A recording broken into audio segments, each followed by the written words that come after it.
बारामतीची पोटनिवडणूक बिनविरोध नाहीच. 30 जणांनी माघार घेतली आहे. 23 उमेदवार निवडणुकीच्या रिंगणात अद्यापही आहेत. उमेदवारी अर्ज मागे घेण्याची वेळ आता संपलेली आहे. निवडणुका झाल्या, राज्यामध्ये सुद्धा अनेक वेळा पोटनिवडणुका झाल्या.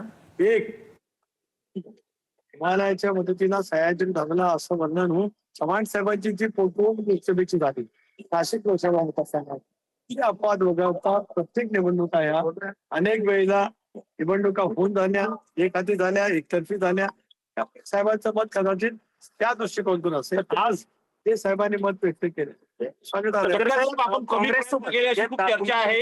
तुमचा पक्ष काँग्रेस सोबत खूप वर्ष होता, म्हणजे दादांनी देखील काँग्रेस सोबत 70% पेक्षा जास्त काळ काँग्रेस सोबत काम केलं. पण असं असतानाही काँग्रेस पक्षाने म्हणजे सुनेत्रा वहिनींना सपकाळांना 2 वेळा फोन करावा लागला, खरगे साहेबांची भेट घ्यावी लागली, तुम्हा सगळ्यांनी त्यांना बोलावं लागलं. एवढी वेळ म्हणजे काँग्रेस सोबत राहूनही तुमच्या पक्षाला त्यांनी नेमकं आणून का दिली असा प्रश्न पडतोय. मला हे काय कळू शकत नाही का मी त्याच्यावरती आज का भाष्य करणार नाही, कारण शेवटी शेवट गोड तेव्हा सारं काही गोड असतं. पण आज आता अर्ज मागे घेतला त्याच्यामुळे का का बोलायला लागलं, किती वेळ बोलायला लागलं हा आता मुद्दा उरला नाही.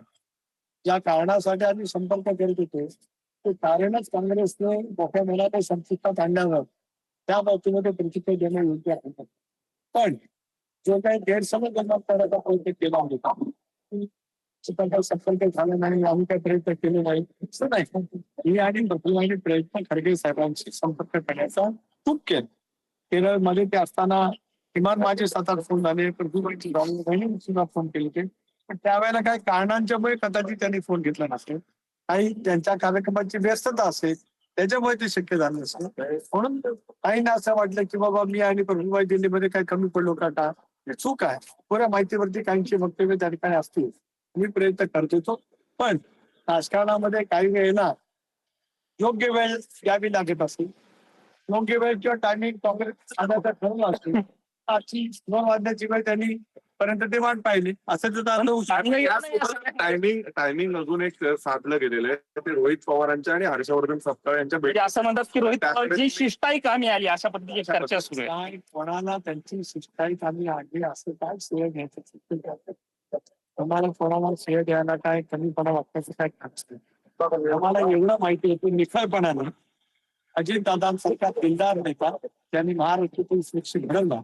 आणि आपणच मगाशी म्हणाला की काँग्रेस पक्षामध्ये त्यांनी काम केलं, त्यानंतर काँग्रेस बरोबर अनायस म्हणून त्यांनी काम केलं 70% जास्त काळ, म्हणून त्यांची प्रभावीपणाची भूमिका मानली. आता कोणी जर काय काल परवा काय बोलत होतं, आज काय कशाला करून गेली त्याचा त्याचा भाग असतो. कारण प्रत्येक जण आपापल्या परीने प्रत्येक अनेक घटनांचं आणि गोष्टींचं स्कोर करण्याचा प्रत्येक जण प्रयत्न करत असतो. ज्याला कोणाला करायचं असेल मनोमिलन झालं का? भारतीय जनता पार्टी सारख्या विषारी पक्षासोबत तुम्ही सत्तेमध्ये आहात, म्हणजे आम्ही दादांसाठी उमेदवारी मागे घेतली पण तुमचा पक्ष हा विषारी विचारांच्या पक्षासोबत सत्तेमध्ये आहे अशा पद्धतीची टीका पण अर्ज मागे घेताना सपकाळांनी केली आहे. कसं आहे की आता आम्ही एनडीए मध्ये आहोत लपून नाही, उघडपणाची भूमिका घेतली, स्वच्छपणाच्या भूमिकेतून 2023 मध्ये आम्ही यांच्या सोबत करतो. त्याच्यामुळे आज हर्षवर्धन सपकाळ काय म्हणाले, कारण त्यांची राजकारणाच्या बद्दलचं ज्ञान खूप मोठं आहे. पण आजचा दिवस त्या ज्ञानाबद्दल बोलण्यासारखा नाही. योग्य वेळेला ज्या वेळेला येईल त्यावेळेला ते सेकंड. सर मनोमिलन झालं का? माझ्या सर जीवनामध्ये 84 ते 99 16 वर्ष माझी पण काँग्रेसमध्ये गेलेली आहे. स्वर्गीय वसंतदादा, काँग्रेसचे दिल्ली पातळीवरचे नेते अनेकांशी माझा संपर्क त्या काळामध्ये आहे. काँग्रेसचा राजकीय कार्यकर्ता म्हणून आम्ही पण तितकं काय काम त्या ठिकाणी केलेलं. शिवसेनेजी जे काय बोललेत आज त्यांचे आभार मानणं एवढं माझं कर्तव्य आहे. सर माझी भूमिका कर्तव्याची राहून द्या. 23 तारखेला मतदान होईल, 2 तारखेला निकाल लागेल, मग या भूमिकेच्या वरती आणखीन काय काय कोणाला बोलायचं असेल ते बोलू द्या.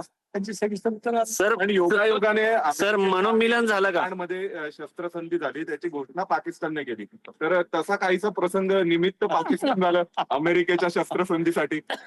महाराष्ट्राच्या राजकारणात घडलं असं वाटतं का? योगायोग आहे तसं काय? आपल्याला कोणाला पाकिस्तान म्हणून संबोधायचं असेल त्याने कोणी काय तुम्हाला माहित नाही. तुम्ही शब्द प्रयोग केला होता. पण सर आता एक मिनिट. आता पाकिस्ताननी जे काय अमेरिका आणि इराणच्या युद्धामध्ये शिष्टाई केली काय दाखवलं जात आहे, त्याला अनुषंगून आपल्या पत्रकार मित्रांनी मला प्रश्न केला की आज सकाळी कोणीतरी गाठीपेटी घेतल्या त्या पाकिस्तान सारख्या होत्या काय, असं त्यांचं म्हणणं आहे. माझं या विषयावरती काही म्हणणं त्याच्या बाबतीमध्ये काही नाही. नाही पण सर सर मनोमिलन झालं का मधल्या काळामध्ये? तुमची शिष्टाई कमी आहे, तुम्ही झाला मेहनत कमी घेतली, तुम्ही तुमचे श्रम अपुरे भरले अशी खूप चर्चा आहे.